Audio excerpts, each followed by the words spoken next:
As the wind erodes and the water corrodes, altering everything we think we know, but we don't. It's all temporary, and it used to, but now the thought doesn't scare me or keep my feet from following one after another until I slumber. Then my mind, not my feet, wander and dream of people and places I'll never see again. I've mended as much mental anguish as I can, and now I try to use this language to take these thoughts from my head to my pen. Cause though I don't speak of my dead friends or the circumstances, often the blow never softens or yields.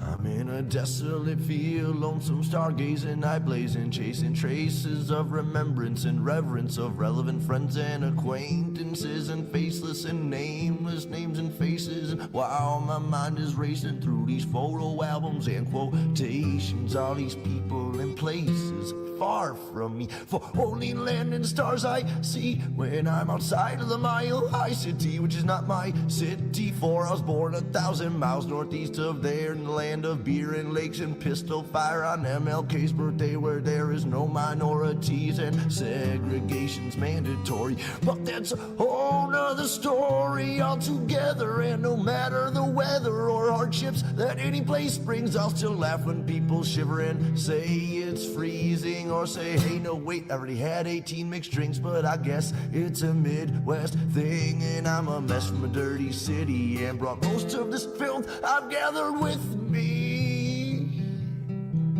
Welcome to another week of Experience Andy Weins Live, and this week we're going to jump into the simplest sentence out there, the word no. Yes, the word no is also a sentence, and it's a complete sentence. Oftentimes we want to talk about the things we can't, we won't, we don't. No. Ultimately, no is a complete sentence. Let's talk about it coming up after the verse. My work labors on as lovers sleep in each other's arms, remaining calm and collect. I begin my self-reflection process of redemption. Honestly, I don't know where this road leads, or if I'm even going. Could be rowing upstream, or worse, chasing my dreams to the peak, to finally be somebody doing something with what I have, rather than saying again and again that I can't and I won't anymore from this day forward. Cause Lord knows the past is set in stone, the present is yours to mold and to use for future uses. I know I'm a nuisance, I'm told, cause I'm neither young nor old, nor giant nor gnome. I don't sleep on these streets usually, though I've made thrones of my own. I don't sit well with idle hands, though don't know what to do when I'm home all alone. I'm a menace thrown from society, and as it lies to me, I'll smile silently as others do as they please. I am watching and listening, and I'm grinning all the while, cause sometimes all you can really do is smile. So as the work labors on, I'll keep on singing my songs, and this day is never done. We just keep on spinning around that sun, and well, through all these miles and trials, all I've learned to do is smile. Is to smile.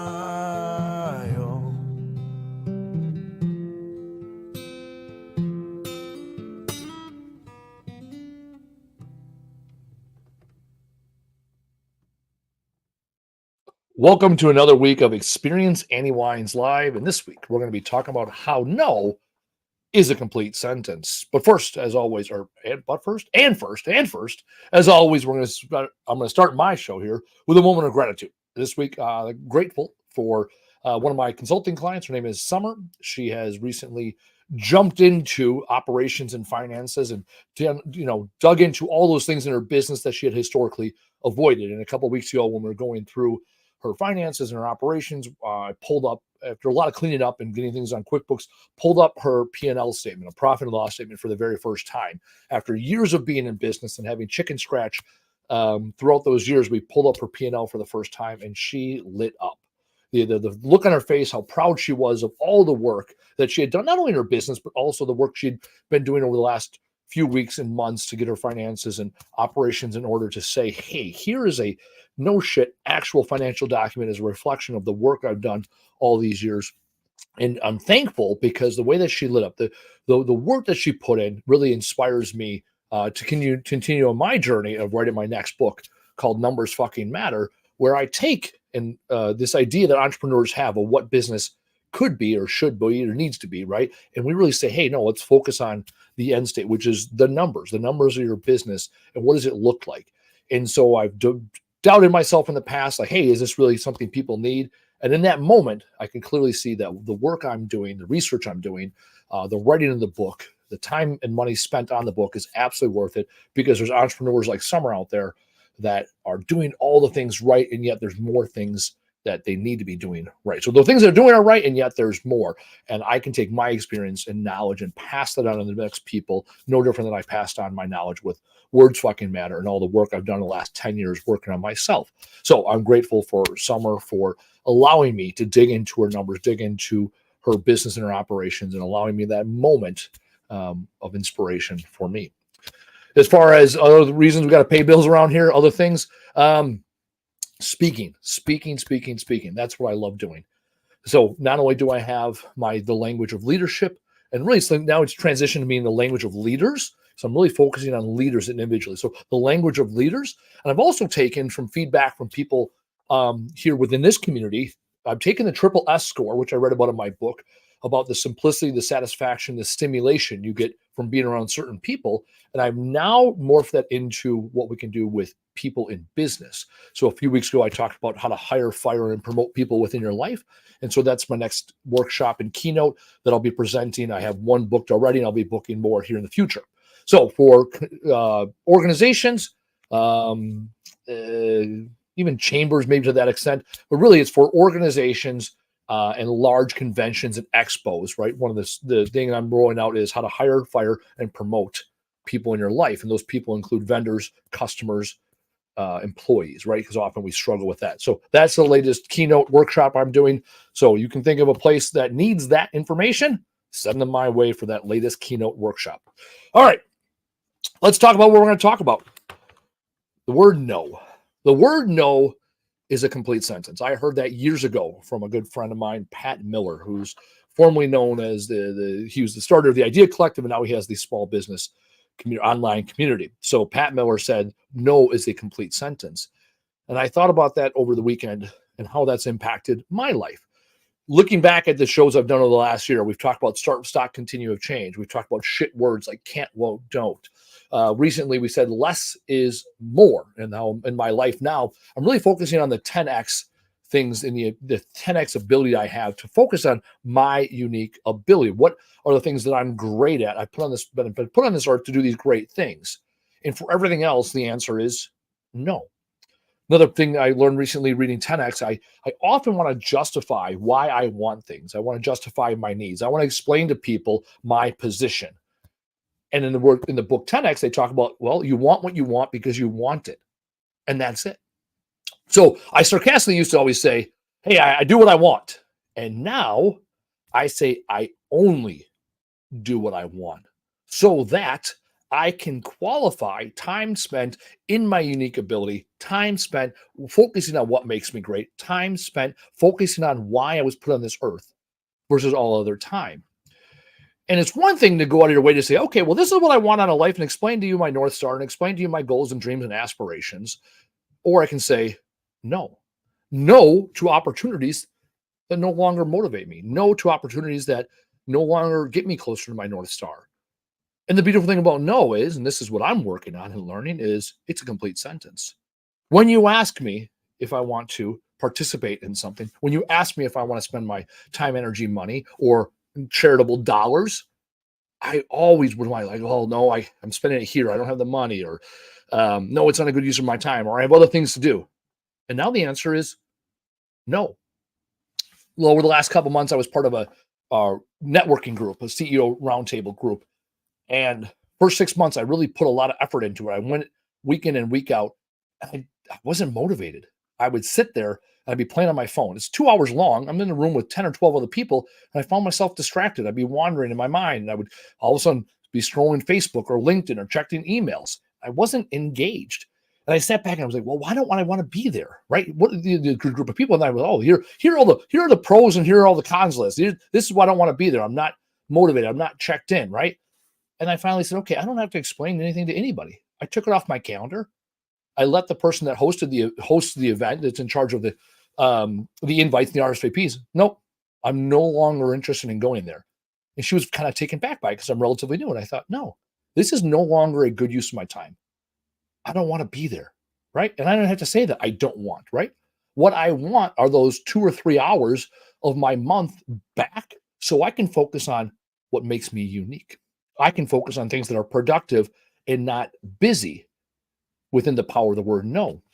There's a book I started reading over the weekend, Never Split the Difference. And reading the overview and the summary and talking to people that have read the book in the past, they say that the word no is the beginning of a negotiation.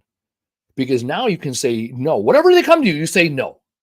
And you allow other people to negotiate with you instead of you negotiating against them. They start negotiating against their own principles and practices. And so there's an application even there where the Never Split the Difference is written by a gentleman who spent 20 years in the FBI, another 10 years post-FBI career negotiating with people. And the power of the word no. In sales, they often say that whoever speaks first loses. And there's absolute truth behind that. Because when people in this world want you to do something or want you to give your time, want something from you, and you say no, all of a sudden they can take that time to say, hold on, why did they say no? Well, I don't know. Well, then they can do this magical thing called ask. Well, why is it a no? And you can explain it to them why there's a no versus what ended up happening often. I might find myself doing this also. I'll explain and talk. Everybody knows where I'm getting to. I'm not going to say yes to the thing that they want me to do, right? Well, I have the kids and No. Nope, I'm not going to the networking event. Nope, I'm not going to that party. Nope, I'm not going to buy the tickets to that thing. Not going to do it. And when people hear that, there's this moment where you're really giving them back control. You've stood your position, you establish your boundary, and now they can decide how they want to approach that. I talk about my buddy Tyler from time to time. My buddy Tyler and I, we play poker together. We go to Vegas together. We go to Packer games together. We go to concerts together. Every month he texts me, hey, poker game, whatever day it is. It was always on a Friday. It's normally the third or fourth Friday of the month. And he'll say, are you in? And I say, no. There's nothing else after that. The next month, hey, are you in? Yes or no, right? And if it's a no, it's a no. And then he accepts me for who I am. He might text me the next day, hey, there's also this going on. Yep, let's do that. This weekend, actually, speaking of Tyler, the power of no, we had an e-waste event. We do electronics collections events as part of Camel Crew Responsible Junk Removal.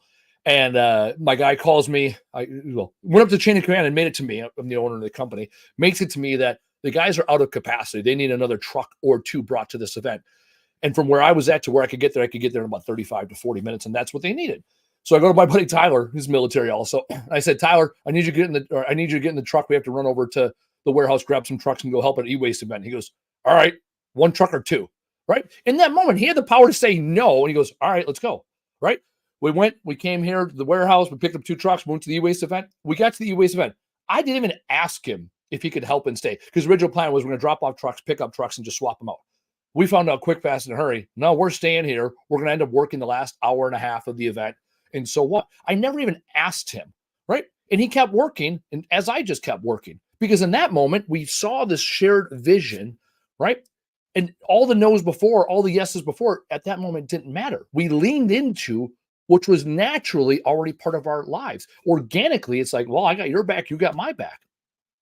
And we completed that networking event. And then we got back, and he's like, yep, I'm ready to be done. Okay, that was his no. No, we're not going to stick around and unload. No, we're not going to do this. No, we're not going to do that.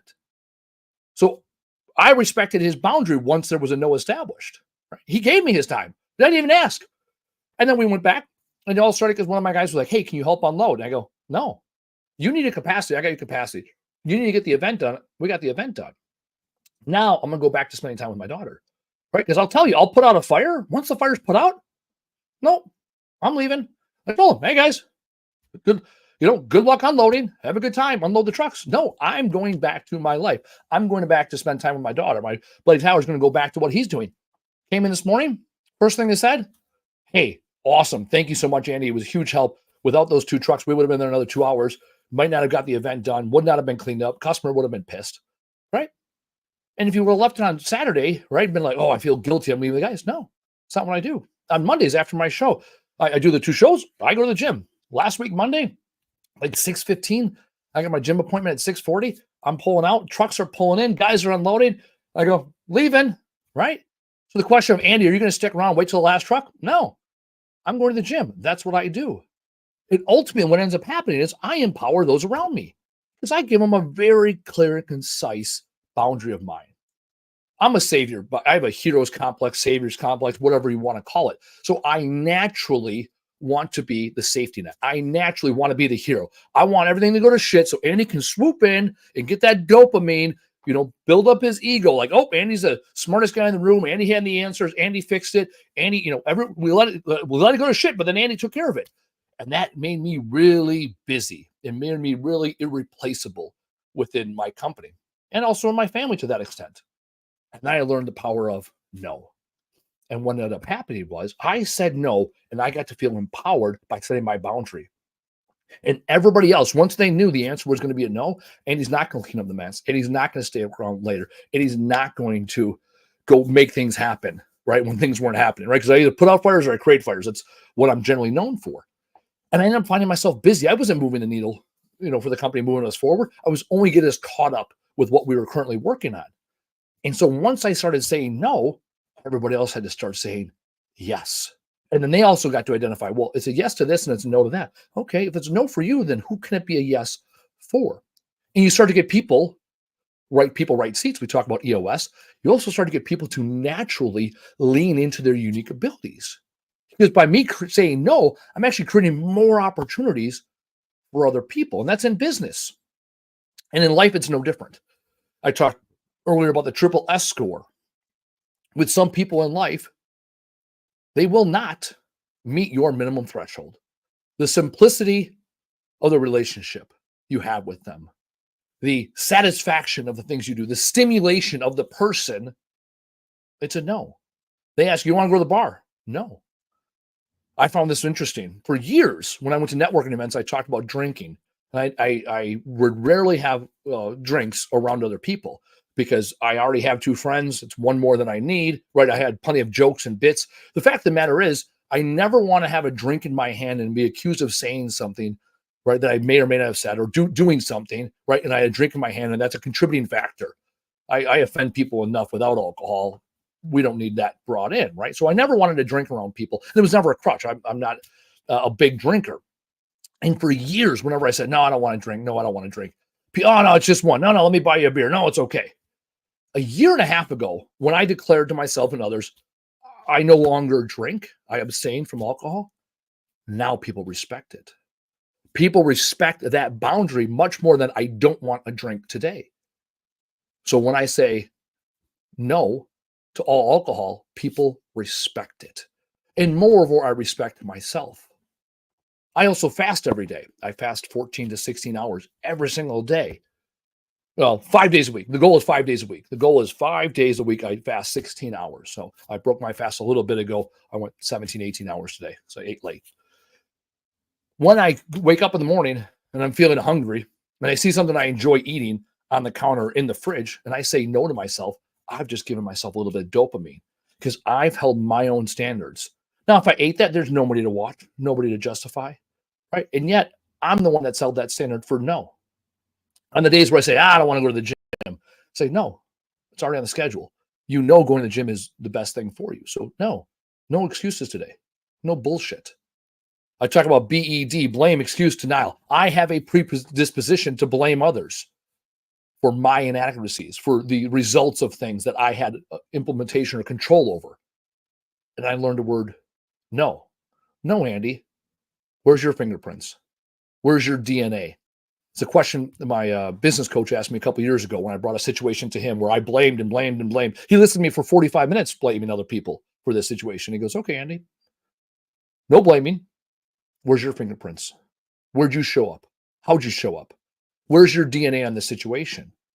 And all of a sudden, when I gave myself permission to say no to blaming and I took responsibility, I realized all the gaps within my life, all the gaps in the decision making I made because I said no.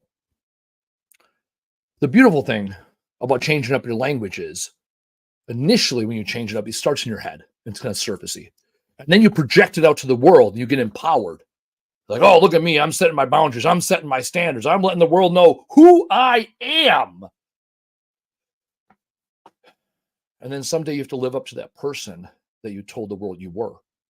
And that, ladies and gentlemen, that's where the real work begins.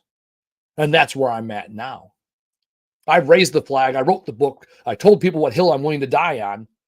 And now I have to say no to my own bullshit. I have to say no to my urges. I have to say no to the things that I know do not serve me, do not get me to that mountaintop I'm chasing. So when I started this 15 minutes ago, even in my head, I said, oh, no is about telling people where you're at, letting people know where your boundaries are. And at the end of the day, when you put your head on the pillow, it comes down to what you say yes or no to. So my challenge this week is very simple. We've already done a lot of the work. We've come up with our goals. We've come up with our milestones. We've come up with start, stop, continue methodology of change to get us closer to where we want to be. This week, ladies and gentlemen, when you have that part of your brain, the fear-based part of your brain, the fight, flight, or freeze part of your brain, the blame, excuse, denial part of your brain, this small, lower lizard brain creeping up, it's your opportunity to say no. So this week and always, learn to say no by doing the fucking thing. Tell the fucking world who you are, what your boundaries are, what is a no in your life. And finally, ladies and gentlemen, show the fuck up. Show the fuck up as the person that has boundaries. Show up as the person that has values. Show up as the person that you've convinced yourself that you want to be someday. That, ladies and gentlemen, is the power of no. We'll see you next week. Through all these miles and trials, all I've learned to do is smile. Is to smile.